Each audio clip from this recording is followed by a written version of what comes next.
Would you rather have to kill a chicken every time you go to the bathroom, Okay. or have to fight a primate gladiator style every 3 months?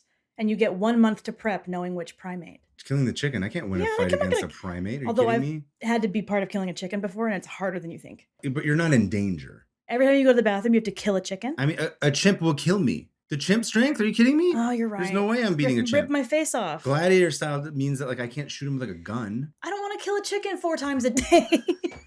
You know how much I pee?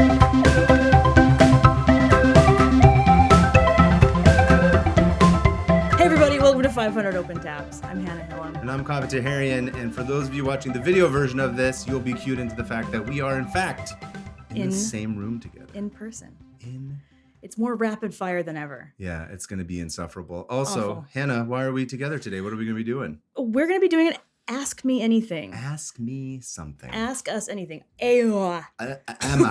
Amma, or we're doing an Amma or an Ahoa. Amma. Amma. It's been a minute since we've done one, Yeah. and we thought since the world is wonderful and So cheerful good. and upbeat, and We we're have having time. a great week, We have we should do that. We're relaxed and ready. So relaxed. We're relaxed and ready. Hi, we're on our NPR voices here to talk about. So Kaveh, tell Ask me me about your day so far. Hannah, thank you for having me on the show. You're welcome. It's been a pleasure. It's been it's been really healing today. Yeah. I got to have coffee with my friend. We were talking about the state of the world, and she said something to me that was really, it made me stop and think. Mhm. It was very profound. She said, "Poo poo pee pee in my pants, and it's dripping down like a wee wee pee pee, tee mimi." And I was like, you know what? And I had to stop. Yeah, I mean, had if to someone take it says in. that, you have to sit there and I had take to take it in. And I like, think that yeah. your friend appreciates you listening and learning. Yeah, I was listening and learning. It was And really great. you And have to now make there's more a mouth sounds, plane by the way. over my head for some reason, because that's the LA experience. Why are you making mouth sounds? Because that's everybody on NPR that Ew, makes mouth sounds. disgusting. Anyway, He did have coffee with his friend, and I did not say pee pee poo poo pee pee because I'm not a degenerate. I felt it. It's I felt you really saying hard it. not looking at you. I have to. Oh! I know I'm beautiful. I'm captivating. You can't help it. There it is. Well, yeah, so we're doing an AMA, and I asked I'm I asked everybody on Instagram to send some questions and on Discord, and you guys, of course, came out and did it. It was great. Thank you. So yeah, I don't know. Should we And for get some going? reason, I was not allowed to see any of the questions ahead of time. I don't know why. It's fun to have some element of surprise. into it. Okay, sure. Yeah, I guess. And I've already forgotten all the questions, so it's perfect. That's true. I'm so sweaty. You're always sweating. What is All right. that sound? I think. It's an airplane. It's a helicopter.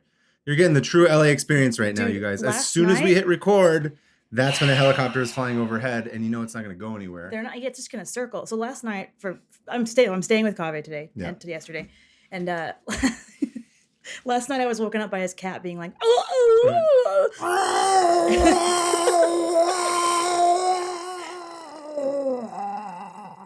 I mean it. It sounded just like that. And then, It's like awful. an hour later, I was woken up by a helicopter directly above this place. Did you Apparently know it's that? the same one. No, I didn't know. I was It asleep. was so loud. It sounded like it was landing in the courtyard outside.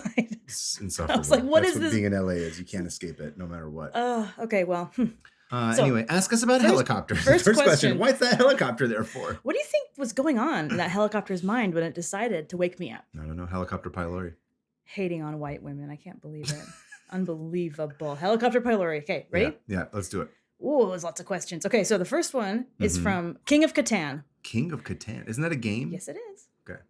That game turns me into a monster. I don't know what the game is. You'd Is kill it like another you- Civ type game? No, you would murder everyone if you played that game. Is that the point of the game? No, it's the point of it is to it's a colonizing game. You're settlers. Oh, great. You think I'd be good at the colonizing You'd be game? That's so rich coming angry. from a woman who loves Great Britain. Bro. The Persians were liberators, okay? We Oh, were colonizers. It was too long ago to actually know that. Okay. Do you have any tabs that you researched and decided not to use on the podcast? Yeah, actually, I do. Same. I have several of them that... I'm sorry, you should answer first. I just went into it. I asked you. Oh, okay, that's true. Technically, you did. I could look at them. There's a lot Yeah. of tabs. I feel like we've answered this before, maybe. But there are ones that I don't know how you feel, because... Yeah.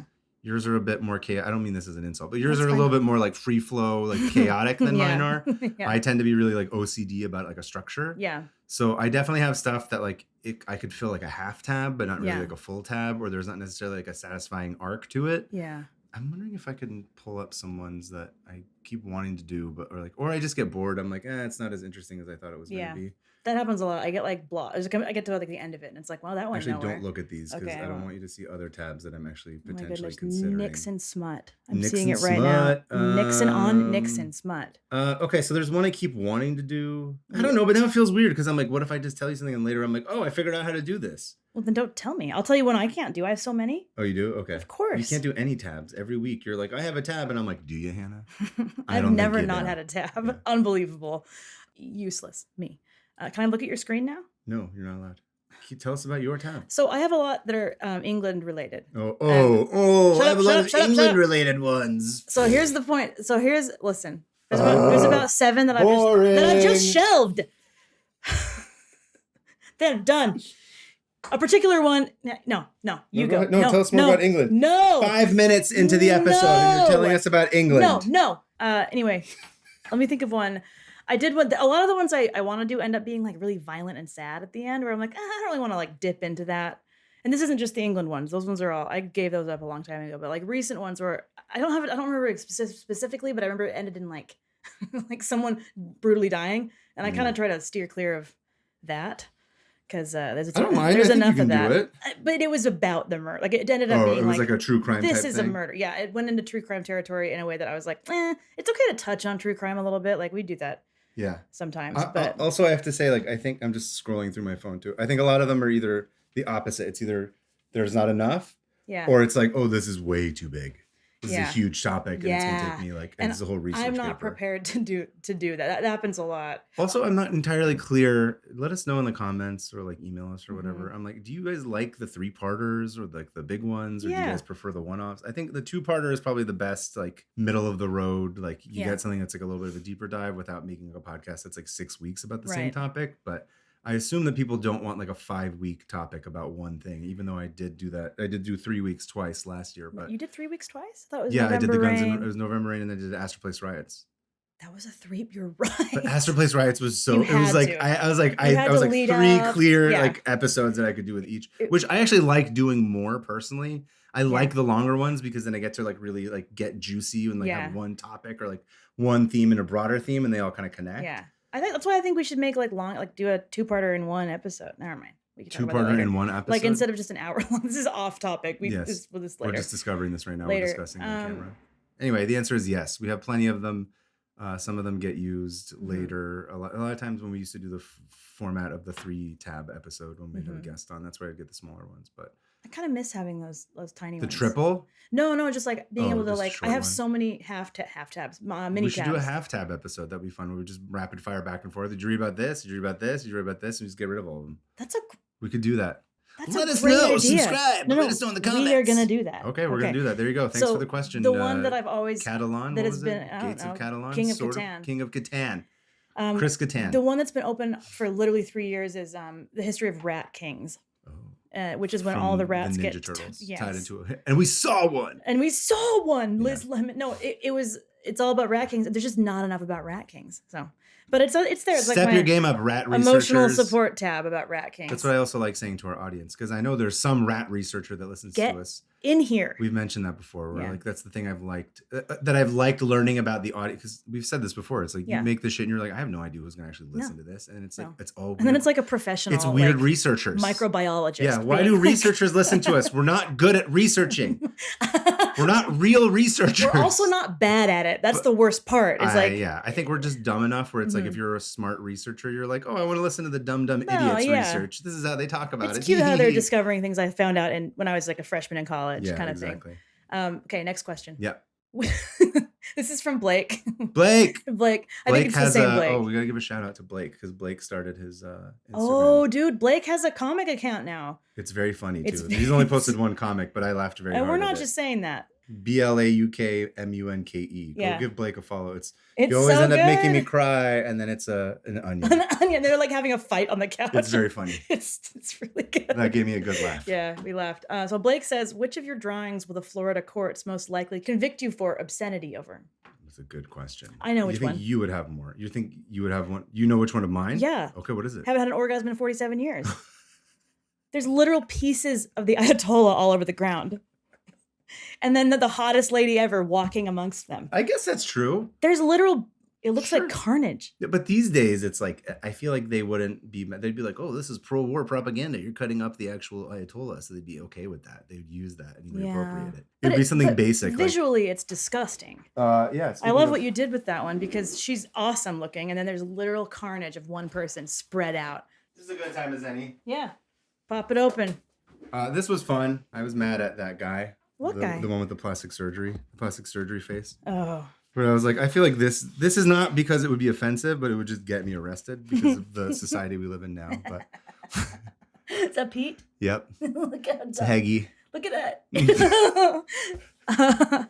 Most of my things that would get me arrested are I would never put online. Yeah. A lot of it's like for personal reasons. I like to draw killing Donald Duck a lot. Yep. And I can't put that online. It's a beloved character. It would become like a pornography thing of some sort. It would turn into something weird. So yeah, most of my if they open my sketchbook, they'd be like, this is bad. But I haven't published anything that I think I could be arrested for. Do you think? No, it's an interesting question too. I mean, that's part of why I liked that tab. Yeah. It's like, because to me, the reason I wanted to do that tab was the thing that you would get arrested for now is different. It's different. Yeah. It would the word of it wouldn't be obscene in the way that it was. That's what I'm saying. 90s, Obscenity has such a different context now because of the people who are in power who would Who would find something upset obscene.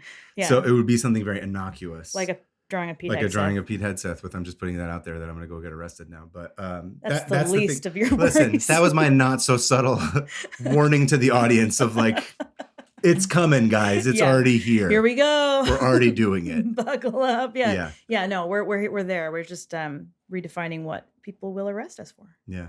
Good question, though. I like that. It's a thoughtful question. Thank you, Blake. I'm not surprised by Blake having a thoughtful Blake's question. Blake's a thoughtful guy. Nice dude. He's a young kid, too. We got hope for the world, you guys. Yeah, Blake, you give us hope. What if it's a different Blake? Yeah. It's actually like even the Blake that we met was like, I'm actually not named Blake. That was all a lie. My name's Lake. What? I'm here to take your organs out. Okay, continue. This is from Luis Romero. Oh, Luis. Yeah. Yeah, from Chicago. And he said, what's your least favorite smelling plant? It's the cum tree, right?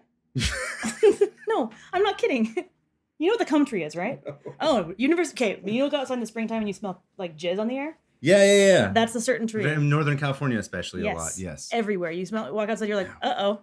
A giant. The cum tree. A giant came all over this place. Yeah, I like it. I don't like the cum tree, and I also don't like the ones that smell like piss. There's lilies. There's lilies that smell like cat piss. Yeah, kind of. They smell like a little bit, not vinegary, but like the ammonia. Ammonia, yes, that's what I'm thinking of. Yeah, there are those ones. What's your least favorite plant to smell? Oh my God.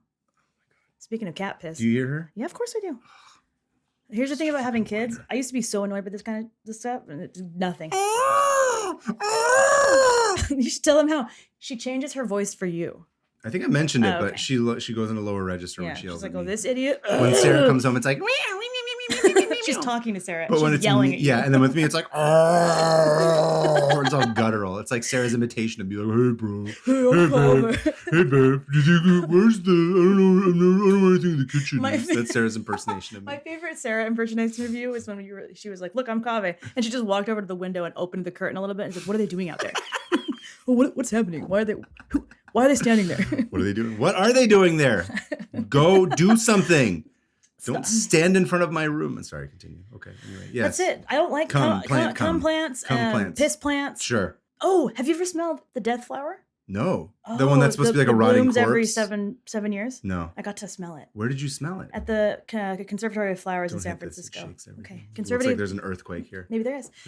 Conservatory of Flowers in San Francisco had one, and it was only half open, and the whole place smelled like a dead body. No, thank you. Yeah. Not interested in that. I think that's the number one. I'd smell the cum trees over that any day. Okay, next question. Next question. Thanks, Luis. You're the best. Go check out Luis on Instagram as well. What was this is from Nico. From Riverside? Probably. Mm. What was the pitch for the podcast originally? Anything that changed before episode 1?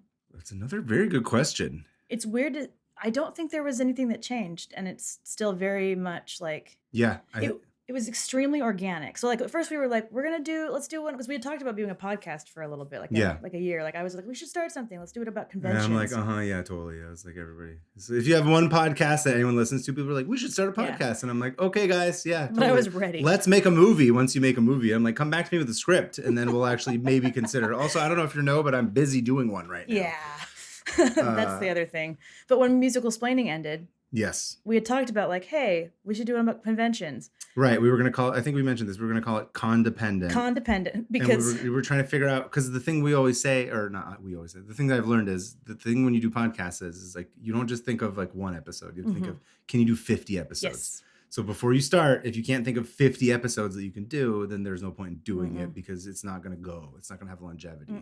So I think you and I talked through. We had one episode idea, and it was where the bathrooms are. Which I think still is a great idea for an episode, but it isn't necessarily an episode. It's not necessarily a show. Yeah, it's not. It's us talking about where to Where poop to at shit. a con. Yeah. And it was going to be episode number 2.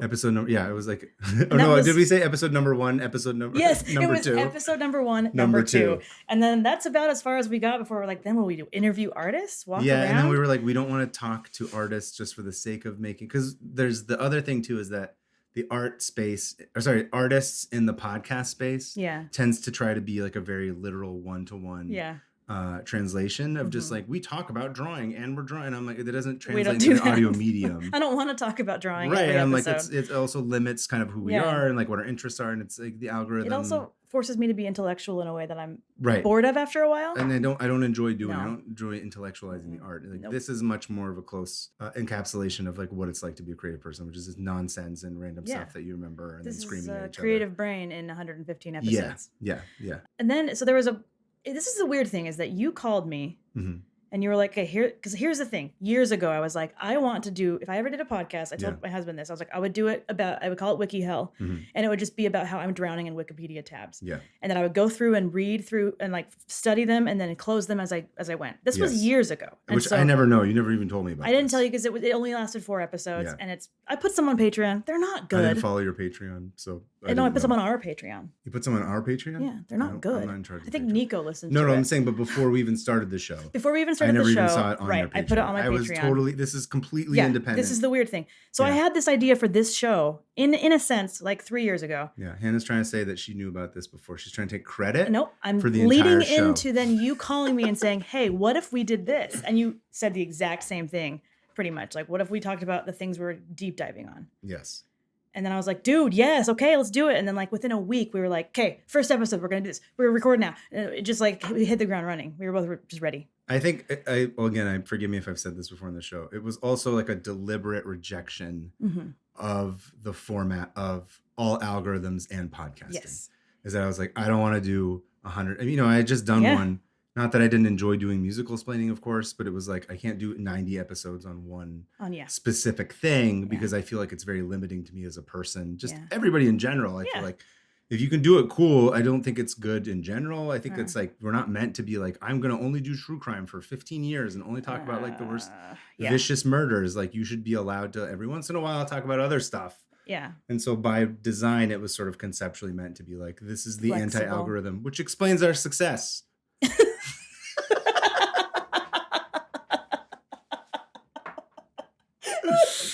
Turns out when you make a show that upsets the algorithm, no one sees it. No one sees it. Word of mouth, guys. Please. Word of mouth. That's what we wanted it to be. Tell people about it. Please do. We want to keep doing this. Yeah. Anyway, no, it was what was the question? Oh yeah, not my, it's from the original.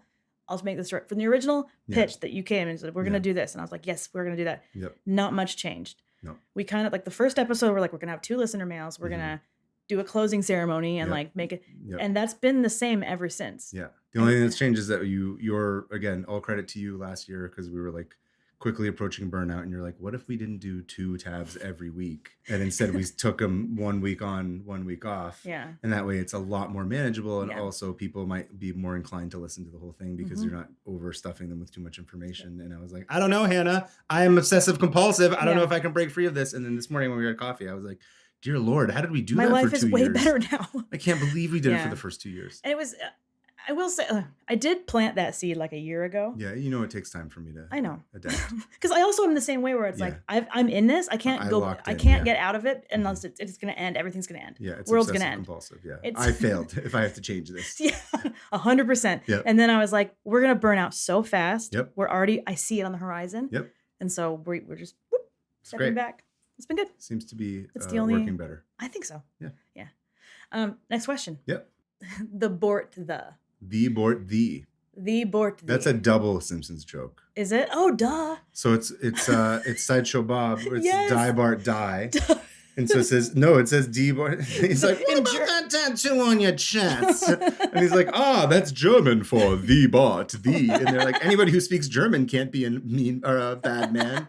But then it's also Bort from the Bort license plates from Itchy and Scratchy Land. Oh, that's right. Where Bart's looking for his, which I have a Bort right there. Oh. See the Peanuts thing? Hold on, right here. This is my Bort name tag I got at Universal Studios. Big ups. That was awesome. Shout out. The Bort the. It's the Bort sorry, the Bort the. As creators, do you remember the first thing you created that you were compensated for? Oh, interesting. So what are we calling creators? Is it by like a drawing? Is that calling me as a creator, or is that like we should define this? I think for the way like I a book see that I it, drew. No, I think the first time somebody paid you for your creative work. For my creative work as a job. I do. Yeah. Do you remember yours? Yeah. You want to go first? Yeah. So I used to paint shoes for Right. Toms. Yeah. Remember Toms? Yeah. So they'd come to Nordstrom and they do these like, tours around the U.S. and they'd come and they'd hire local artists to do like a weekend of painting shoes. And I did that for like 2 years. And that was the first time I ever got like a W-2 form for art. Besides like college campus jobs, that was like, but in the professional world, that was the first time I was like, okay, I'm filing taxes as a creative individual. Yeah. Before that, I did a bunch of illustrations for independent study for my university. Nice. Yeah. What about you? For me, so in 2000 so this actually, the piece that I did was before, it was when I was in school, which is, 10,000 years ago at this point. 1890. I think this is probably around 2005. It's either late 2005, late 2004, early 2005. I did this drawing. It was a digital illustration of Steve Jobs holding a little iPod. Yeah. And inside the iPod were the Mickey ears. It was this like political cartoon. Did you tell the future? So that's the whole thing, right? This has happened to me a couple of times. Yeah. But at that, it was like part of my, it was 2005 because it was part of my senior thesis, or not thesis, but like, finishing art school, like senior project stuff where I was like, oh, haha, like Pixar is so much better than Disney. And they're kicking, because that was when Pixar was on their hot streak, like big time. And so I was like, oh, cool. Steve Jobs, like, he pwned everybody or whatever you would have used at that time. And I'd done this illustration, which I still have it. It's somewhere, but the printed version's at my mom's place because she really likes it. So when I got out of school, this was before Pixar and Disney had, what technically what ended up happening is Disney ended up purchasing Pixar and like absorbing them into the business. So I did this drawing prematurely to that. Wow. And then I remember hearing the news. It was like I want to say it was like a Friday or something, or a Thursday, where they announced it, that the Pixar Disney merger was going to happen. And I was like, oh shit, I have a drawing. I have a full-on illustration ready to go that's of this. So I called up like the Oakland Tribune, the San Francisco Chronicle, the Contra Costa Times. Yeah, I called them all. This is old school. This is old school. You got to go peddle your stuff. Yeah, and I just was like, hey guys, if you guys are interested, I want to say I put it on a blog or something. I think I was. That sounds about right. I think I had it on a blog as like a piece, and I was like, hey, go check out this piece if you guys are interested. I'm willing. You can use it, for whatever limited use, like for your run on the paper and stuff. Contra Costa Times, which is the newspaper in the East Bay, they responded. They gave me, I don't know, they gave me like $150 for it or something. Hey. And they ran it in the Sunday paper. Dude. And I was so excited. Yeah, you had something in the paper? And then the San Francisco Chronicle called me afterwards and they're like, we really want to use it. But I had already signed this deal with the Contra Costa Times. Feels bad. I'm grateful for the Contra Costa Times for giving it to me, but it was like, I could have had it in the San Francisco Chronicle. That hurts. But of course they're like, well, you give them exclusive rights to use it for whatever, the day or two that it's going to run in the paper. So that was the first time I remember feeling like, oh, I'm a professional artist. I'm a published artist in a newspaper of note. Like it was there. It was in the Sunday paper. It was really exciting. That's awesome. Like I think that I would have like gone into a coma. if I had something in the paper, because as a kid I was like, someday print will never die, and I'll be in this paper. I'll be the first lady in this paper. Yeah, and also I was like, well, this is my first big thing after school. Like the rest of it's going to be just downhill. It's going to be just this easy. That was my Swarovski job. Did I ever tell you about that? Yeah, you did talk about that. It wrecked me for an entire summer. I was like, here we go. This is a brutal business. My career. They're like, you're going to come to the James Bond like premiere in London, and you're going to meet everybody. They're going to read your graphic novel. Yeah. A month in, they're like, sorry. I'm like, I have some fun stories of sliding doors, of like opportunities that were gonna go one way that I didn't take because I thought it was gonna go one way or another, and it didn't.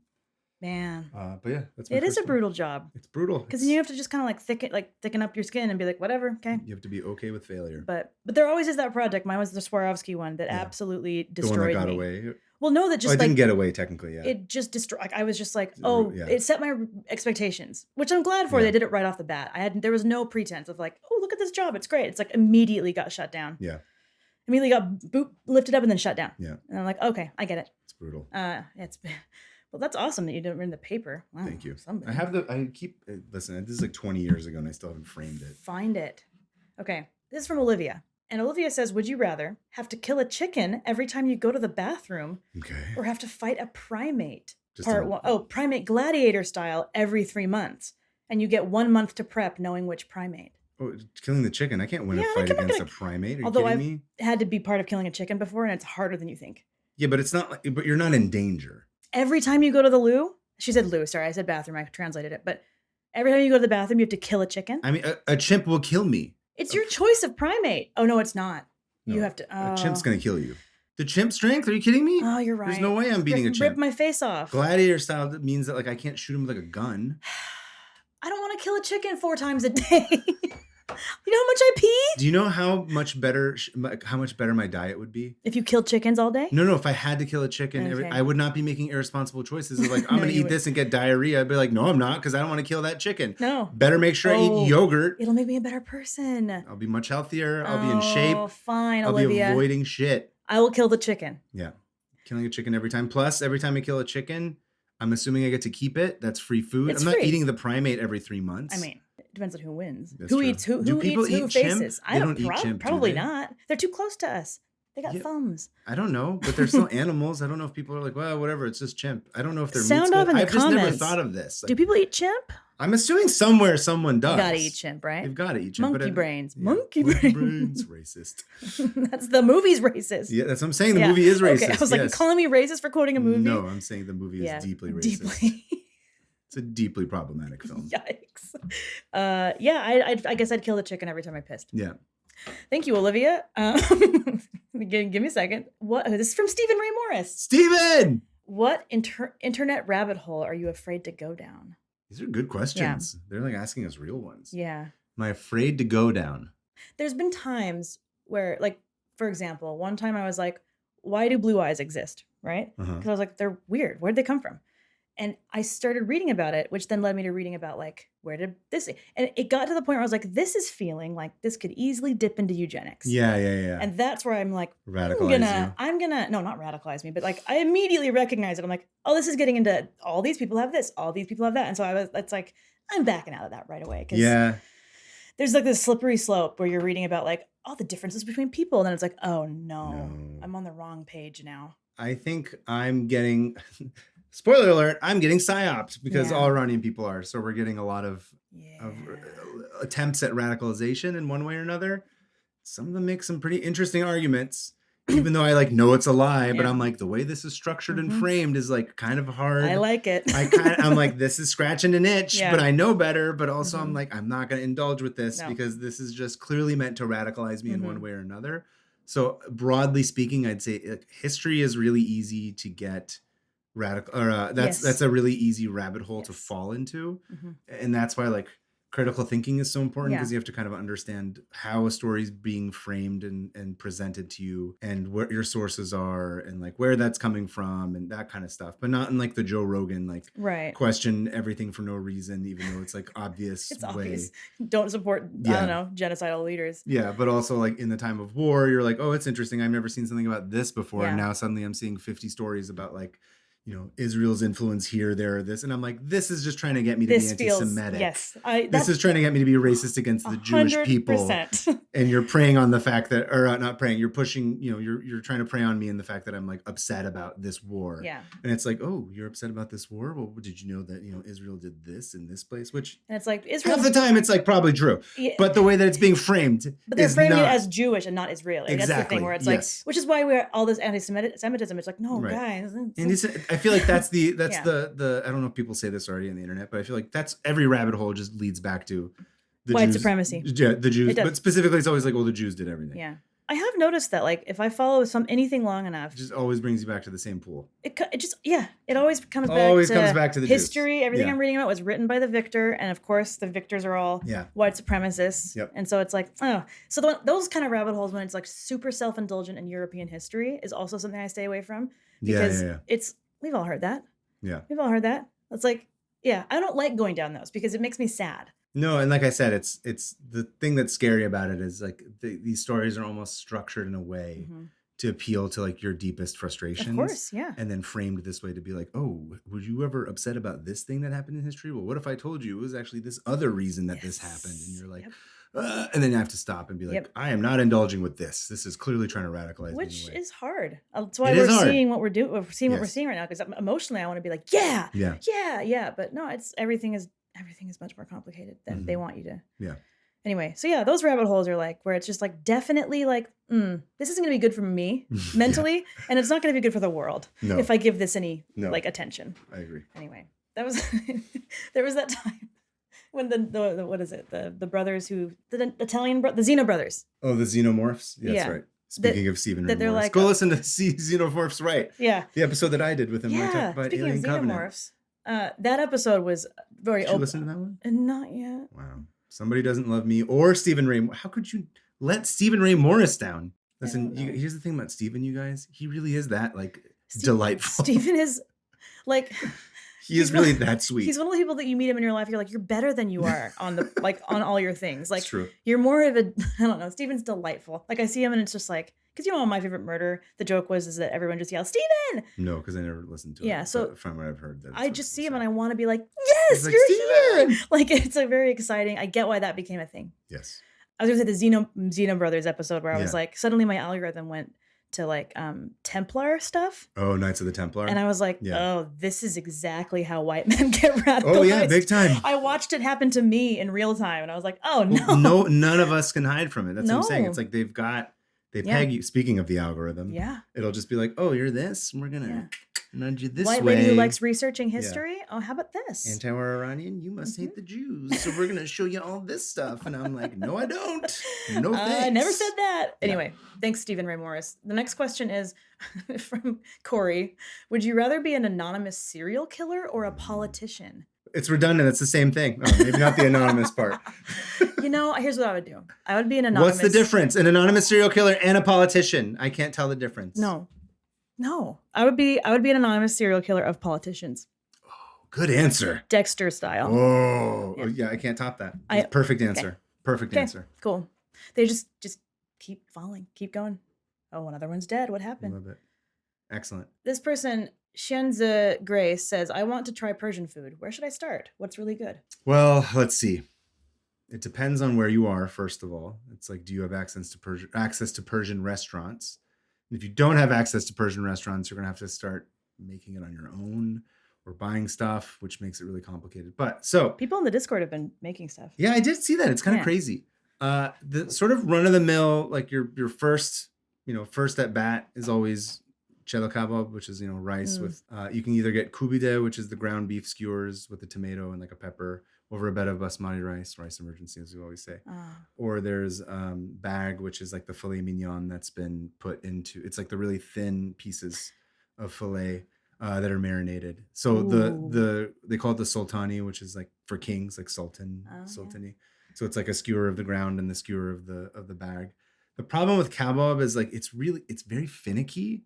I found like a lot of restaurants I go to, I'm like, this is just not good. So you can get bad kebab. You can really very easily. much get bad kebab very easily. You can get it's not like it's not pizza where you're like, wherever you go, it's like generally kind of fine. Yeah. Okay. But maybe just because I'm, Iranian and I'm like a snob about it, or I'm just like, this is dog shit. I'm not eating this. This is an affront to my taste buds.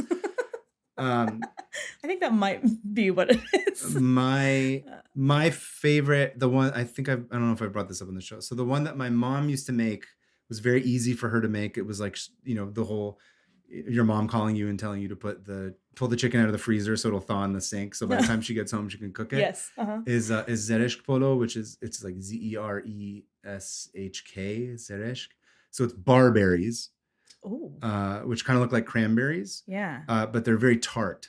Oh. So you basically you can find a pretty easy. That one's pretty straightforward and pretty easy to make. But like basically, you make rice, basmati rice, obviously, and then you make the barberries, which is like you add a little bit of sugar into it, but it's like it's very sweet and tart. That It's not sweet; it's sounds very tart. that sounds really good. It's really good, and then you do it with chicken, and the chicken's got like whatever saffron and the usual. Everything's got saffron on it. Oh yeah, Um, naturally. that's a pretty. I've found that like of all the foods that I've introduced to a lot of non-Iranians, that's the Mhm. first one where they're like, "What the hell is this?" This Like is because good. it's such a departure, Yeah. right? Because Iranian food is very specific. I mean, all ethnicities foods are very specific, but Iranians are very like it's tart, but like kind of buttery. It's like it's very Oh, unexpected. yeah. There as far as the Western palate's concerned, I think it tends to feel a lot more surprising. Well, also because it's like the word berry. It's like this can be sweet, Yeah. and it's not. Your stews are pretty straightforward.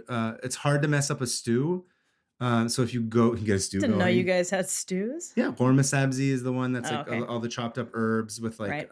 how many? I've seen a picture of. What the hell is it in English? It's not. It's not a lemon. It's like a dried lemon, right? Oh. It's much more like sour and tart Oh. and salty. No, I think it's just dried lemon. Is It's that what like it? concentrated dried lemon that you throw in with like all these chopped herbs, and then you put in a stew with like kidney beans or sorry, like red beans That tastes. That and it's sounds. really good. My mouth is. I want that Over a right bed of now. rice. That usually like if you go to a restaurant, that's kind of hard to screw up. Like I said, kebab is very particular. There's a Yeah. lot of places that like there's a lot of places you can find it, but isn't necessarily as good. That's probably the best like entryway is like horma sabzi is pretty straightforward. It looks like green sludge. That's what my roommate in college used to call it because my mom would come make like a batch of it and just leave it in the freezer. And he's like, "What the hell is this sludge?" And then he would eat it and be like, "This is the greatest thing I've ever had." And he's like, "Can you make more sludge tonight?" Hot sludge, please. Yeah. Get yourself a rice cooker. You can get Mm. one pretty cheap at like any of these international markets. You just toss in rice. You wash the rice. Always wash the rice, guys. Always. Always wash the rice. You got to wash off the starch, otherwise the grains don't expand. I didn't learn that. I come from a potato culture, and Yeah, so it's like when I you started. want the starch. Yeah, you want, but like I started doing rice. I did rice wrong for years. I taught you how to do rice. I think right. You taught. Well, here's the. I was showing you how to do the basmati. Or you were Yeah, asking for you like taught me rice how to recommendations. basmati because the Yeah. basmati it was just a little bit different. But like I don't know. It was It was funny because I was like, what? Wash it? Don't you want the? I'm confused. Anyway, But yeah. potato culture, rice culture, potato. I like We got that. potatoes too. Some of the really Yeah. fancier way. Have you ever had taddy? Like the crispy rice that's on the bottom. Yeah, dude. The really gangster ones put slices of potato at the bottom. Oh, that sounds so good. So it's just like all the oil and Stop. saffron and like salt. It just like catches in there and it fries it, and then it puts like a little cake or like a little hat around the rice. I love. It's the greatest I thing love a ever. crisp, some sort of like Oh yeah, crispy the rice. best. Yeah, it's good. Anyway, we And could then talk there's about this forever. reine I is the think. other one that's like with What is? lentil reine. It's like lentils and picnic sticks, like fried potatoes. Oh my god, There's Zola. Zola. Zola's hearing us talk about Persian food. You know she loves Persian food. Oh yeah. It's no, it's seriously like it's really funny. Like every time like we'll heat something up in the house, it's like she'll start screaming. She'll just be like, "Kebab!" Blah! Anyway, I could talk about Persian food obviously for 17 hours. Zola. No, Keep I don't think Zola knows what's happening. She doesn't. This is one more from Nico. Because Okay. it's a very good question. Okay. If you could bring anyone living or dead onto the podcast as a guest, who would you want? We just watched. Do you remember? We just watched Hot Ones Yes. with Conan, and he I had want- the answer that we were like, Yeah, his answer. Nixon. Duh. What we would corner Nixon. Oh, so much information. he'd be like, what did he say? But he said it was like shenanigans when he was talking like what the is talk stuff. He's like he tried to act like he was cool with it, but he And would he have no idea wasn't. what's happening. He'd be like, oh, yeah, Nixon. That's the obvious answer. But like, besides Nixon, it's like, who did you kill back in time? And it's like, of course, we're gonna pick Nixon to come on the podcast. But like, besides him, who would you want on? Trying to think. Are we bringing them on for them to bring a tab, Yes. or are they just like a person who's going to be like no, a they're third being host? a regular guest. They're being a regular. So who They're do you think would have the bringing a best tab? Ooh. That's a good question. These are good questions, Yeah. you guys. These This are all is tough great. ones. My first instinct is like Mark Twain. I feel like would have some be like, here's the tab about why the USPS is the worst thing in existence. He would like I feel like he would bawl. evangelize. He would, yeah. Mark Twain would be amazing. He would want to shit talk the entire He would make time. fun of us the whole time. Oh, you know who else I was thinking about the other Who? day? John Waters. I feel like John Waters would be he'd really a funny. Great fit. Yeah, I feel like John Waters Yeah. would be totally John on Waters board. would be good. David Lynch. David Lynch would be great. David Lynch. Obviously, R.I.P. R.I.P. My birthday Um, buddy. Oh, you guys have the same birthday? That's cool. Let's think. Who else? Because I'm like, I love Charles Schultz, but I'm like, I don't think he'd be good on the podcast. He wouldn't. He'd be like, he'd be like, oh, I don't know what you guys are talking too much about, whatever, and that's a little bit too crazy. But like, who would have some cool, weird research that they like doing? Werner Herzog would be a good answer. I want him. He's the best. He would be a great guest. Yeah, he would just talk. Did you know? He would say the saddest things in his accent. The most profound thing that he would talk about. Love him. Here's the thing. We're gonna turn this off, and I'm gonna have like 50 different answers. Oh yeah, we're not good at doing it on the spot. Also, it's like all filmmakers that I'm thinking of specifically. Yeah, and I'm thinking of artists. That's it. I don't have anything. Yeah. I think John Waters is probably like the funniest person. I want Mark Twain on here. Mark Twain or John Waters. Yeah. There's plenty of other, like you said, there's so many people that I just can't, because I'm drawing a blank right now. I've always been bad at this. When people are like, what's your favorite movie? And I'm like, I've never seen a movie in my life. I want Sarah Winchester on here. I don't know who Sarah Winchester Winchester is. Mystery House. Oh, okay. Is she? She was nuts. Like she was nuts in like the Us way, where she was like a research fanatic and also insane and like sad and crazy, and was an engineer at heart and loved research. I'd bring Sarah Winchester. I'm just looking around my room to see if there's any other indicators. Yeah, I don't know. It's just like, who would have the weirdest thing that? Yeah. Because that's what I think the best guest would be the person who would bring us the weirdest thing that we would never have most thought unexpected. Yeah.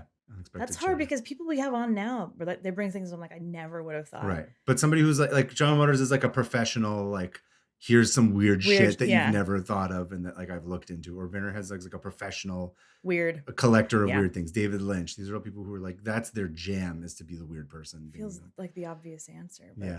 Let's just stick with Nixon. Sure. Nixon. Oh, also because it'd be funny because he'd be like, oh, I was reading about this thing the other day. Like him trying to impress us. Did you know? He'd be like, are we recording this? Who's this going to? JFK was a child molester. I read it on this forum. Dude, Nixon would be so easily radicalized. 100%. He already was radical. He came in radicalized. That's true. Okay, next question. Yes. How do you stay motivated to draw or get something down on paper each day? There's no motivation. You just do it, right? No, that's your answer. Go ahead. Yeah, I guess here's what it is. It's like, even when I don't want to do it, I can always remember, if I do this, I will feel better. Yeah. Like, it's been long enough in my career to be like, I know that this is going to be good for me. And so that's kind of motivation in itself, because it's like almost like taking my medicine, where it's like, I have a headache, you should take medicine to fix it. And it's like, I'm miserable, I'm going to draw because I know that helps me feel better. Yep. So that's the motivator. But back in the day, it was all spite. Yeah. I mean, there's still spite. Of course, but it's not as potent, I'd say, in some ways. I literally, the days that I don't do anything in the morning, because I always draw in the morning. That's my thing. You have your routine. My routine. I'm up in the morning, I'm going on a walk or a bike ride or something, and I'm like, it's me time for a couple of hours before anything starts. And I'm just drawing. So the days that I don't do that are the days that I feel insane the entire day. Yeah. And I like, that sort of happened organically. In terms of figuring out when was the best time for me to do it and what the kind of exactly as your point though. It's like, if I don't get my medicine, I can't focus on anything. Yeah. I end up getting depressed. And I'm old enough to know that no more self-destructive behavior. Just take your medicine. Yeah. This is taking your medicine and then not having, I think the other thing too is that we ascribe a lot of obligation to drawing. Like, you should be doing this, or you should be doing that, or I have to do this, or I should practice. I don't have any expectation when I go in. Same. And that takes years of practice. It does. It's something you have to hone. Years of practice, because when you have to do. Like, beginner artists are like, it's like this. It's a fight.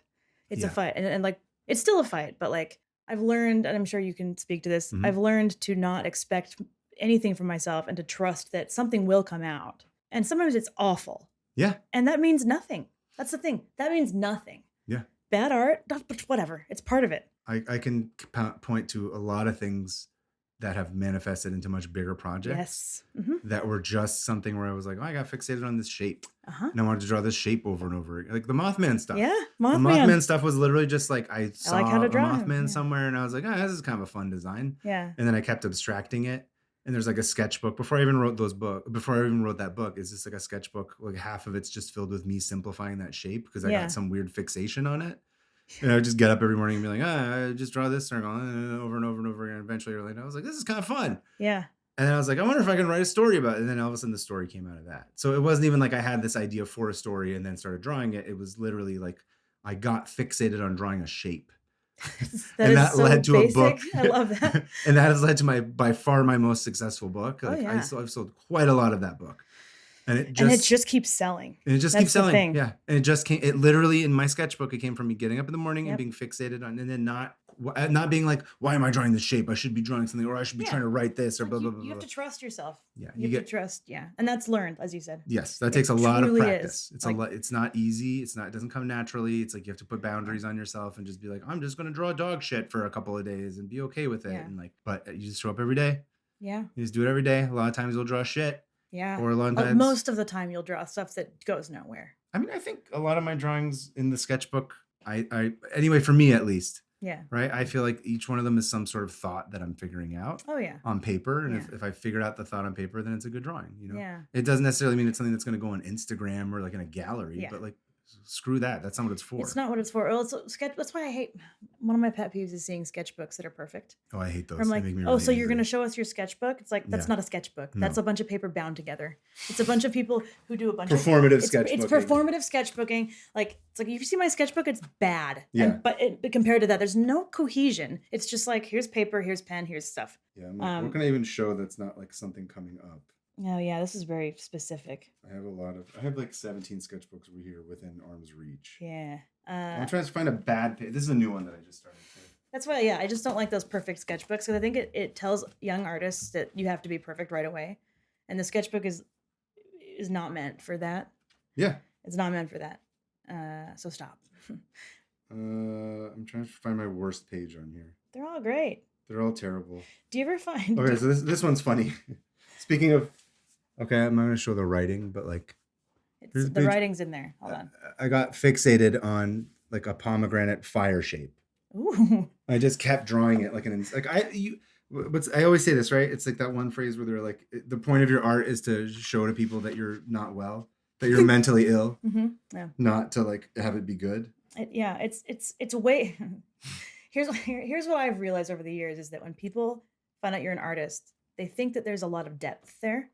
No, there's not. There's no depth, you guys. That's like, not your job. My job's not to be deep. It's to work through stuff. Yeah. That's why I loved art history class, just to observe everybody and trying to observe us. Yeah. It's hilarious. They're like, what do you think they meant by this? I'm like, I guarantee I don't know. they were bored and drawing on cave walls, okay? Yeah. There's no meaning. What are you doing? But yeah, but then there is. People can... Right now, I'm obsessed with the way slime falls down different things. Slime is fun. So I've been really into like making everything melt. That's my thing, and turning things into candles, but like things that shouldn't be candles. Yeah, right now my obsession is big gooey droplets. Goo is fun. Yeah, I agree. It's like this. Here's the thing, right? I was trying to explain this to Sarah. It's like, you know, when I draw a head and I draw the neck, and then I put like the little cast shadow underneath the chin, right? And so there's that like kind of big blocky black part that's underneath the chin that like shows the shadow from above. I'm like, that's the good stuff. Nothing's better. Nothing's better. When you can put in a flat shadow on something, you're just like, and that's how you're like, if you can reach to that point where like that's the thing that this sounds idiotic. I was hanging on every word of that. But you know what I'm saying? I'm like, yes. I'm like, oh, I want to draw cast shadows on the bottom of like a chin. Dude, it's my favorite. I like doing like a gray marker. Oh yeah, like, zoop, there's the shadow, and it's like, like suddenly everything's elevated, and you're like, like your brain has a weird disconnect happiness. Oh, I was drawing weird hands this morning. Remember? Oh yeah, look at those. I was drawing weird like poofy hands. Anyway, it's a lot of like finding the weird thing that you like to get fixated on, and not having it be about like you're not doing it to be better at drawing. You're doing it because you get excited about the thing that you're drawing. Yeah. Does that make sense? Makes sense to me. But that's anyway. Oh, I like that question. Yeah, that's a great one. You guys have asked some really great questions. I'm going to. This is Jay Darkwing, our friend from the Discord. Was Jay Darkwing the one that brought their friend brought me the single grain of rice? The single grain of rice. Shout out Jay Darkwing. Thank you. Okay, if you had to pick only eating food from the new world or the old world, which would you pick? Well, your old world is different from my old world. So this is the Americas versus England. No, what? Europe. No. What? What old world? The old world is like things from that aren't on the American continents. The new world is the Americas. I know that. The old world is literally everything else. Anything that's not America. When they're talking about food. Oh, I see. There's new world and old world food. I'm a child of immigrants. The old world just means Iran. Yeah, no, that's no, not in the immigrant way. In like how they classify food. Like tomatoes did not exist in the old world until the new look at me world on the was screen just so it doesn't look like I'm ignoring you the whole time. Okay. Optics. So, we have a guest here. It's the people you're on right. the... So the new world has tomatoes, corn, potatoes, game meats, blueberries, but no citrus. So like it's just kind of like this. Like if you had to, does this make sense? Yeah, I don't know enough about this to make a well, I'll answer, already. And it's going to be New World because I like all New World. What am I? It's like chocolate and like potatoes. And on the continent of America. On the whole of the Americas. Okay, but I'd be fine eating Persian food. That's fine. So you're old world, yeah, okay. Yeah. I'd eat my ancestral food that I've been genetically predisposed to eat over thousands of years. My ancestral food is taken from New World. Potatoes are New World food that the English took. So. Oh, okay. Anyway, that was a weird one. Sorry, I'm not educated enough about. I don't understand the difference enough to really. Yeah. That seems like I need to research a bunch of like all the things that are old world and new world. More than just those couple. Yeah, this is it's a weird. I don't know why they call it new and old because it's a very old way of saying it. I'd eat Iranian food, or as we call it in my house, food. If you could opt out of any science work you didn't want to do, would you have enjoyed going around the moon in the Artemis? No, I'm scared. Absolutely not. I'm scared of space. I would never go to space. I'm scared of flying on an airplane. I'm not going to go to space. No, exactly. I'm scared of going on a boat. I wish I could. I wish I was not scared. To be clear, yeah. I would love to go to space. I would be fascinated to see it. I think it would be an incredible experience. Yeah. I have a panic attack. No joke. I panic attack on the plane. Genuinely, you'd be medicated to go on an airplane. I have to go medicated to fly on a plane. I can't go to space. No. There's no way it's happening. No, I would probably pass out and die on the way up. Like genuinely. Yeah. I do not like the idea of going up to anywhere. Here's the thing about that. Here's what I'm scared of. Yeah. Say I'm not afraid, and I get up to space and I have a William Shatner moment where I lose all hope in the world and humanity. Yeah. I don't want that yet. You like really? It took you up going up into space to feel that. Some of us have been feeling that our whole lives. But his was like a, you know what I mean? Yeah. But yeah, I feel the existential dread. I don't know if I want more of that. I wish if I could get like the lobotomy part of my brain to like not be afraid of it. Yeah. Because I am somewhat like outgoing, right? Yeah. That's a part of my personality that's really like annoying. But like I'm scared of heights. But just I'm saying like we haven't been insane. Been insane enough. No one's asked insane questions. It's true. They're asking very thoughtful questions, which is good. If I could break that part of my brain so that I didn't have a panic attack about it, I would love to. Yeah. I would love to. Yeah. I would love to explore deep life space. Would be so much easier. Yes. Yeah. If I weren't afraid, I think I'd probably say yes. Especially if I could just go to sleep and then wake up there. But even waking up there, I'd be panicking, as it is now. I would have to just be heavily medicated the entire time. Yeah. Like there's all these things I want to do that I'm scared. But it's not even like, oh, if you think yourself through it, it doesn't matter. My body's just like, nope, I'm going to have a panic attack, even though you can think of this logically. Oh yeah, that's what panic attacks are. Yeah. It's like you're watching your body flip out when it doesn't need to. Yep. You have no control over it. And those are here's the thing. Everyone's like, oh my gosh, I'm having a panic attack. I'm like, no, you're not. No. Can you feel your limbs? Yeah. Oh, you do. Yeah, you're not having a panic attack. I'm gatekeeping panic attacks. Okay. So Jay Darkwing sent a bunch of really good ones. Okay. So what real or fictional vessel, boat, spaceship, whatever, would you like to travel on, assuming there would be no disasters? Hindenburg.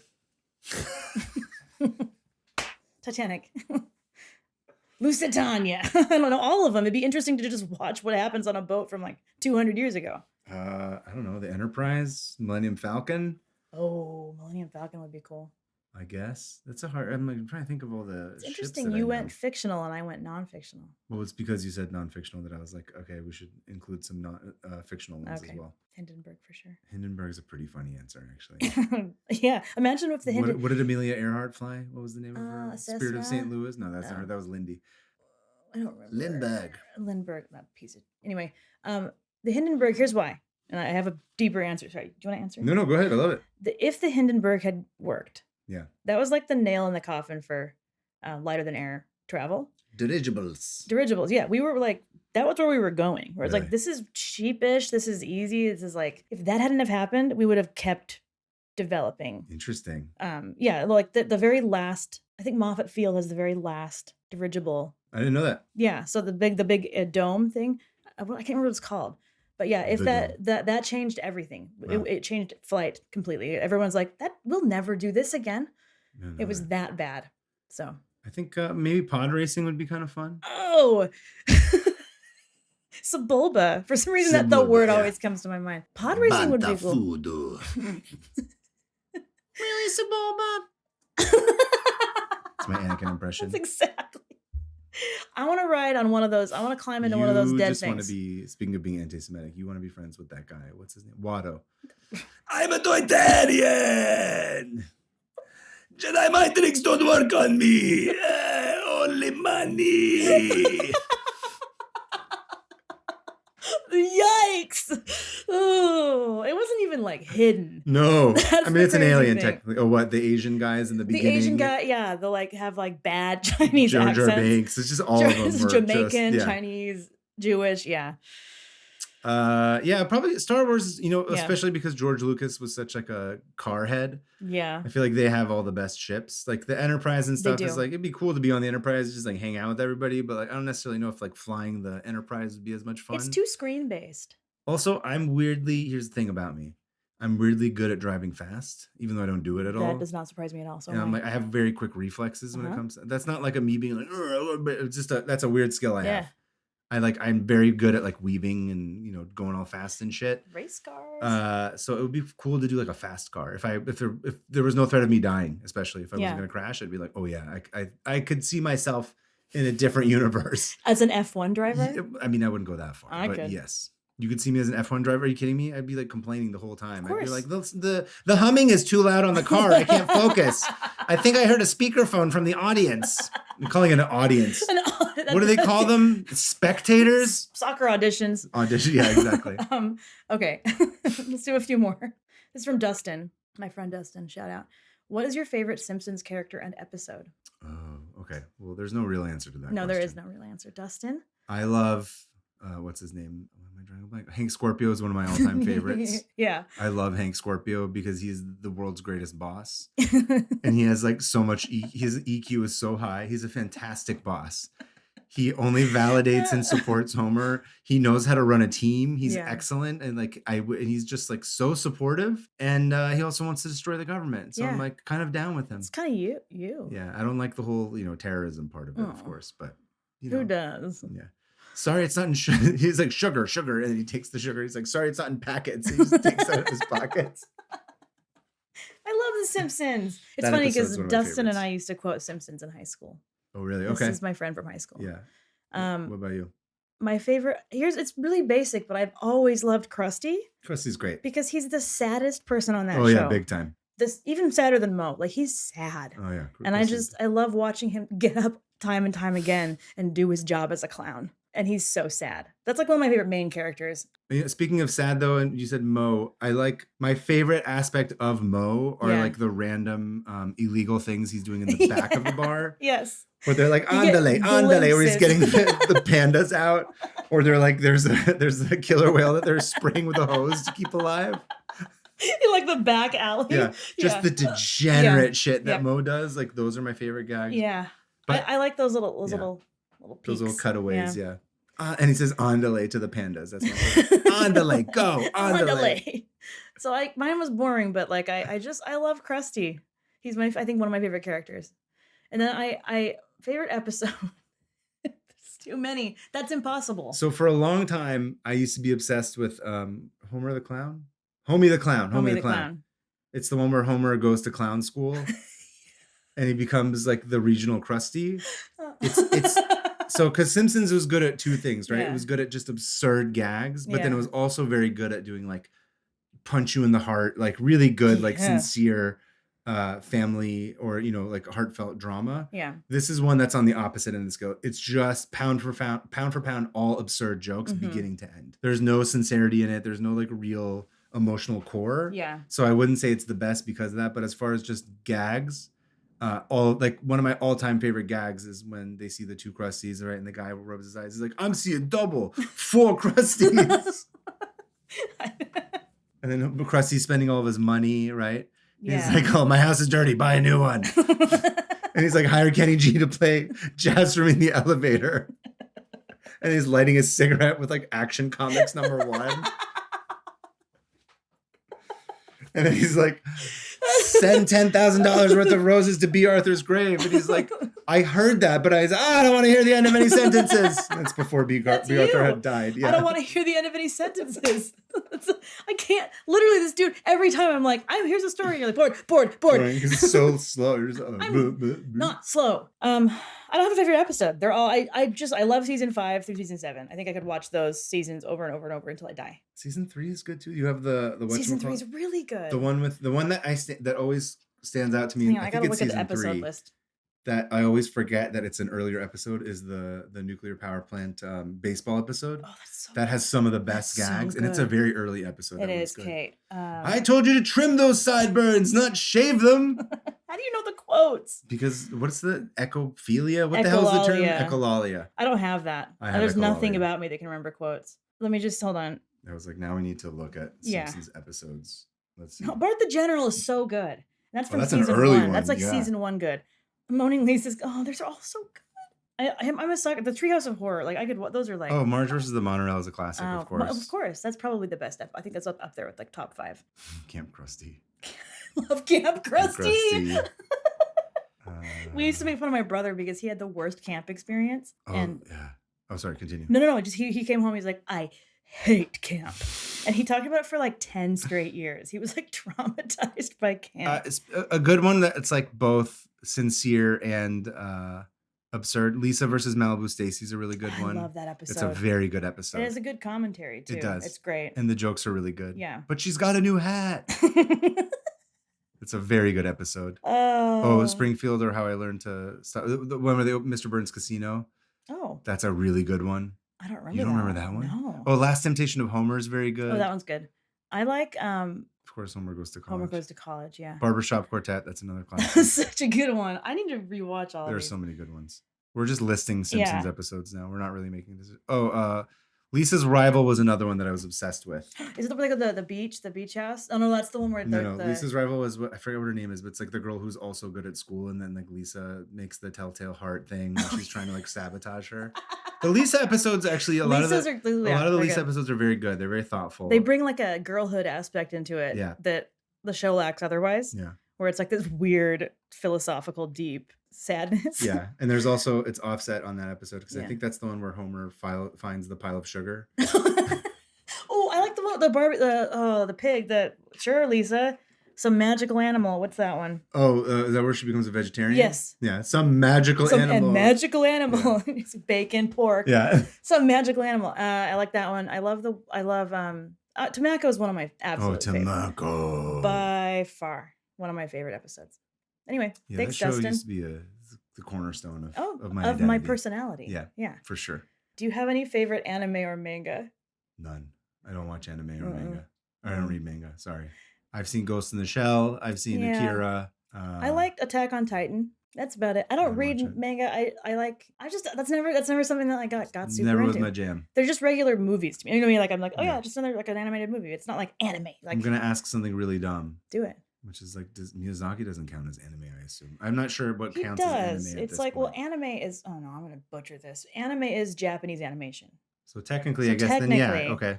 But the way we see anime now is very different. I see it as like the TV show stuff. I see it more as like shows that are like 1,000 episodes about like some weird niche thing. One niche thing, but Miyazaki to me is like movies. I don't know, but I don't even know. I don't think he's I don't think he's not anime in the way that it's now culturally understood. Right. I think he's just Miyazaki is like his own thing. Yeah. But I feel like I'm just like I like anime. I like Miyazaki. I don't actually know. I don't actually know. I don't know if he's anime. Technically, what the definition of anime look it up? is. Is a style of animation, vibrant, distinct, often larger characters. Let's just see. Let's see what Google tells us. It's never lied. Yes. Okay, I guess. Oh, it was a titan of anime. Okay, so he's like, here's Miyazaki's up here, and the rest kind of fall underneath, I think. Yeah. Okay. So, you know what's funny is, I wouldn't say it's my favorite, but the one that's most recent in memory that I was watching was Kiki's Delivery Service. It's the best. I just watched that recently, too. So hard. It's just hard, you guys. Yeah. That's the perfect. You can't talk to Gigi. I was like... Oh. I was posting about this the other day where I was like, this is it hurts. Where I was like, oh, AI bros will just be like, I fixed it. And they just make it so that Gigi can talk again. I'd be like, way to defeat the purpose. That is the pivotal moment of the movie. Yeah. When she can't. Devastating. That is the part where she crosses the threshold into adulthood. Yeah. And the bitter pill Oh my God. The bitter pill Devastating. of not being a kid anymore. Yeah. That's the one out of all of his movies that I'm like, The Boy and the Heron, like I love them all. Like they're all great, but that's the one where I'm just like, I still have not recovered from that one. Especially somebody who like did an entire comic for like 2 years about talking to your imaginary friend. Yeah. It was just like, I was like, I'm not going to be okay after this. No. And the Kiki, here's the I love about Kiki is that like, it has that aspect. Here's what Miyazaki does so well, especially with female characters, is that he gives them so much responsibility in a way that's you don't even notice. Like it's like all these girls are like, okay, you're gonna go do your job, and you're gonna be this, and you're gonna lead this, and you're like 13, and you're 13, but you're gonna do a great job of it. Yeah, and it's not. You're still gonna retain your girlhood while being a responsible like member of. I don't know. You know what I mean? Like in America, we infantilize children until, but like even now in Japan, kids walk to school alone. Yeah. And it's like that would never I would get fined. It's true. I would get $300 fine if my kids left my sight. So like the way what I love about Miyazaki is that it gives kids a look into this world of like you're a person. Yeah. And you're like a real live person. You're not no one's talking down to you. And Kiki's like, "Okay, I'm going to go off on my own. Yeah. I'm going to make a job for myself. I'm going to make friends. I'm going to navigate like the class system. I'm gonna have my talking cat, my only friend, my only link to home." Yep. And then that goes away, and all the flying machines. Can't talk about it. Between the natural, the mystical naturalness of being a born witch, and you're actually gonna be able to fly, and then versus the flying machines that just crash and ruin everything, but are beautiful. And then I'm like Tombo being like super into that, but like also being obsessed with Kiki at the same time, and she's scared of him, and he's scared of her, and then just the part where she's like flying her mom's broom and it breaks. I think you're having a moment right now. I love Kiki's delivery. I just took yours, man. It's not mine. That was just my. Kiki is, I think. Sorry, we're being basic. We're just like we like Miyazaki anime. I don't have any knowledge. No, Miyazaki is good. Yes, and that's he's why incredible. We like it. Yeah, I love it. And I like everything he says. Another one. Have you ever seen Ponyo? Yes. Ponyo is weird. I did a period where I watched a lot of them like in a row. Yeah. So they kind of blend. And there's Ponyo's the fish girl. Yes. Yeah. That's my son's favorite movie. Really? Yeah. He watches it like constantly. So, but the pandemic for me was being pregnant and watching Kiki's Delivery Service like twice a week. It's devastating. Yeah. Devastating film. No, I've never seen anything better commentary about like art block. Or whatever. Yeah, and growing up. And having to just show up and do the work. In a calm way. Yeah. Because there's no big, huge, like hero saving moment where it's like, no, she just has to like step up. Yeah. Anyway. It kind of goes back to the answer someone asked about like how do you get motivated to draw stuff every day? You're like, just watch Kiki's Delivery Service. Honestly, yeah. It's a great one. And she's such a great character. Mm-hmm. She's so funny. And she's like, I don't know. She's like, I don't have to say anything. I also love that, I know it's sacrilege to some people, but the American dub, Gigi is voiced by Phil Hartman. So it was his last role. I know. Before his... But I just think it's hilarious that it's like Phil Hartman. Perfect. So it's just like, I love that Phil Hartman. Yeah. Gigi. It's I love the American dub. Yeah. I also like Totoro, but that one gets Totoro's great too. I love Totoro. I have to be in the mood because I get super sad. They're all sad, but they're all good sad. Yeah. And you're not allowed to be sad in kids' movies anymore these days. What's with that? It's all the like, DreamWorks Illumination thing. Yeah. Of like, no it's shade all about against like, those guys, let's be it's positive. Like, I think it is it's ill-equipped. It makes kids ill-equipped to deal with conflict. I agree. All right. Anyway. Keep going. Yeah. Should we do a couple more? Yeah. I'm having a good time. We're not burned out, so. No, keep it going. Emerald this is from Squirreliest. Emerald or Gotham City? Gotham. Duh. Yeah. Emerald City, what's that? From Wizard of Oz. Oh, duh. Like Seattle? Gotham, 100%. Yeah. I don't want to go to Emerald City. I don't want to watch flying animals. Actually, I don't know. Hold on. Let's back up here. Gotham City, you're more likely to get like assaulted or robbed or killed. Emerald City is a bunch of weird, cool, crazy stuff. Maybe not. I like Batman more than I like Wizard of Oz, but maybe Wizard of Oz maybe Emerald City is a better place to hang out. But I didn't watch Wicked, the movie, so I don't remember how much of it's like corrupt, racist, whatever. It is. It's all corrupt. Right, but is it? It's a beautiful facade, and underneath it's a. But Gotham is the same thing. But it's not lying. But am I visiting? Am I moving? Okay, if we had to live in one, I would live in Emerald City. Look here. Sorry, don't look at me. I would live in Emerald City if I had to live somewhere. I would draw Gotham. You would draw Gotham. I would look at Gotham. So you would rather live in the delusion than in the reality. I don't want to live in either of them. Well, you just said if we have to choose one of the two. It all comes down to if I want to die or not. But here's the thing: I'm going to die either way. Yeah, okay, exactly. so here's it. Okay, no, I would live in Gotham. I don't think I would live in Gotham. I think I'd go insane in Emerald City. I think that I would be like, what is like? It would be discordant to my internal. Interesting. My internal feelings, where it's like, stop, everybody. It feels toxically positive, and I don't like that. I feel like that's what we're living in right now. Yeah, I hate it. We're living in Emerald City. We are. Of course we are. and I needed to be Gotham City. Do you have healthcare in Emerald City? Because you don't have it in Gotham City. I don't think. Look, I feel like you got magic healthcare or some shit there. They'd be like, blip, blip, blip, if I have to ever listen to anyone sing, you know what? Done. Gotham. You're right. They're singing. They're rather, singing in Emerald City. I would rather get assaulted and killed in Gotham 100%. than listen to people in Emerald City sing. Definitively correct. Yes. Those little outfits at the school they go to. Yes, I can't. They're singing. Yep. You're right. Next question. Next question. This person just says, hold on. The Windcaster says, no question, just free Iran, free Palestine. Hell yes. Love you guys. Thinking of you and yours, Kaveh. Thank you. I appreciate that. Favorite field trip, real or imagined? This is from Jay Darkwing. Oh man, I'm quite old. I've not been on a field trip in quite some time. But if we had to, I'm going to change the question a little bit. If we had to go on a field trip of our choice, anywhere, like real or like, I'm thinking like Miss Frizzle going into her student's body. Are we going to Emerald City? Is that where we're going to go? Gotham City? Ooh. No. I feel like I would want to go on a field trip to an operating room. Okay. Just want to watch it. Okay. That's it. Sure. I feel like that's not that scares crazy. me. You can probably do that. Okay. You're right. Okay, hold on. Let me think about it. I don't really have an answer. Yeah, that's hard. What was your favorite field trip going to? I always feel like field trip is usually like a day trip, usually, right? Yeah. Like okay, let's go back to school then. What was your favorite field trip at school? I cannot remember a single field trip I went on in school. Monterey Bay Aquarium was mine. This is not exciting. I'm trying to remember. I'm drawing a blank. I went to the ice cream factory. Oh, that's a pretty good one. Awesome. And we got to eat ice cream. Box Factory is where I'd want to go. Yeah.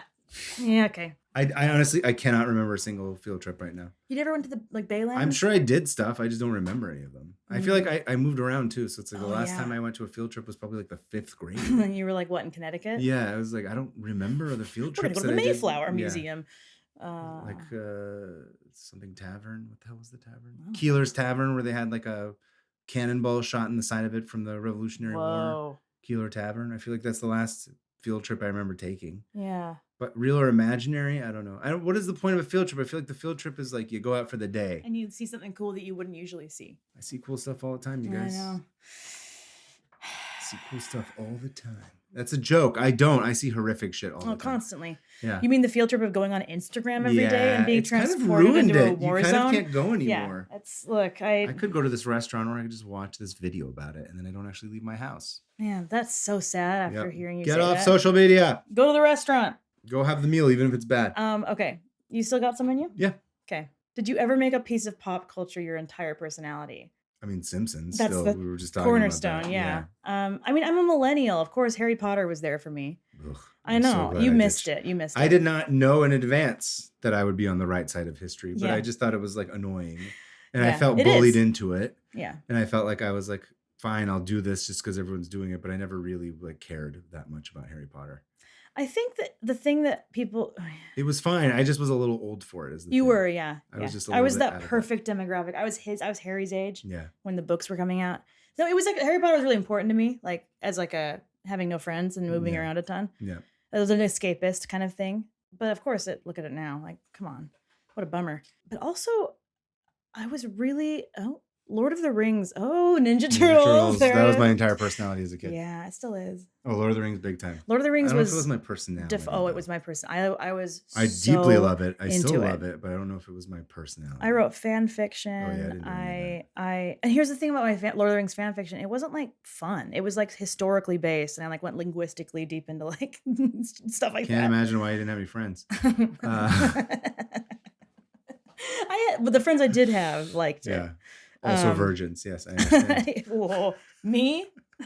Still a virgin. Still waiting for that day. I guess as a specific. I guess your generation, like all those cartoons were your personality. Ninja Turtles was the big one. Yeah. That was the big one for us. I was right in that age. Even more, I would say, than any of the comics I loved. And I was obsessed with comics. But Ninja Turtles was like, you couldn't escape it. No. Because also there were so many avenues to be indoctrinated into Ninja Turtles between the cartoon and the toys and the comics and the posters and the drawings and the video games. It was like, it was accessible across every single thing. Yeah. So that you kind of had no choice but to be super into it. Yeah. But like Simpsons as like a text right? It's the shows. That was Simpsons really was the foundational the foundation for me. of the show. But like I couldn't immerse myself in the Simpsons the way that you could in the Ninja Turtles. Not to say that Simpsons didn't have all the other stuff, but to the extent that much later they did. Yeah, Ninja Turtles was really the one that had it, had its grip. Yeah. But as an adult, no, I actually hot take, but do people even say hot take anymore? No. I don't like self-identifying as like a anything. Like it really bothers me, it's and it's bit irritating. Lazy, in my opinion. I don't like identifying me like, oh, I'm like a Trekkie or this or whatever. And I'm like, I like Star Trek. I like it a lot. I've learned to love it. Particularly, it's connected me with my wife. It's like really important to her. I love Star Trek people. We aren't fandom people. No, we're not fandom people. I've never been a fandom person. Yeah, I'm not a fandom person. Like I love that people love things so entirely that they like become those things. I think I don't know, but there's just never been anything that I've never felt that like this is me, everything, you know. But the real question is do the fandom people see us as fandom people even if we don't identify ourselves as such? I don't know. It's a good question. Just because I don't self-identify doesn't mean that somebody else might just be like, yeah, you know what, you're part of the Ninja Turtles fandom, whatever. You've got like X amount of Ninja Turtle drawings or posters or whatever in your house. Huh. Yeah, because that to me is not a fan. And here's the thing: we see fandom up close every single day at cons. Yeah, so like true. To us, it's like liking something isn't fandom, but maybe to another person it is. I also think that's like a symptom. Not symptom. It's a division of generations. Yeah. It's like generationally, fandom was not a thing until. Or as far as there like was the monoculture, like everyone liked the same thing. But I mean, fandom as like a marketing term and like a identity was like it's not a thing until like I don't know 15 years ago maybe. Yeah, there were like subcultures, of course. I'm not saying that there were no what you would now describe as fandoms. Like the idea of a fandom has always existed. Oh, you're right. But like we could just call it something different. We just call it something, but now fandom has become this like marketing tool. Yes. Where it's like it's a way to sell the thing back to the person. Yeah. As far you know what I'm saying? Like yeah. If you're into Ninja Turtles, it's almost weaponized in a way. Well, it's like weird. You see a Ninja Turtles things at conventions. You're like, I have to get that because I'm a Ninja Turtles fan. Right. Well, not just that, but I'm part of if you're part of it, it's marketed that way too. Yes. It's like if you're part of the Ninja Turtles fandom, then this is you. This is the completionist way of you collecting as many of these things as possible. So it's like we've just basically had a target on our backs the whole lives. But now I'm getting off on a diatribe that has nothing to do with anything. Let's do it. But I don't really have a fandom that I subscribe to. But one might say that Ninja Turtles defined a part of my personality, as did Simpsons, and I don't know about now what necessarily is the thing I'm super into, but cartoons were a big deal when I was younger. Oh yeah, big time. Like, and I don't think we have a lot of younger listeners like that. I'm sure you hear about millennials and Gen X just rambling on about the monoculture, but like genuinely, we did not have access to all these different things that you like. I'm only into this one anime from this one country that I can only get on this one show. It's like no, we watched the same shows. Yeah, that's everybody watched the same stuff. I mean, here's our boy right here. Yeah, it's the other one. Oh well, yeah. I think there's something, but that's more me being obsessed with like Charles Schultz as an inspiration of like writing and drawing more than like like Peanuts to me is a symbol of like my creative aspirations more than me being into like consuming peanuts. That's the difference.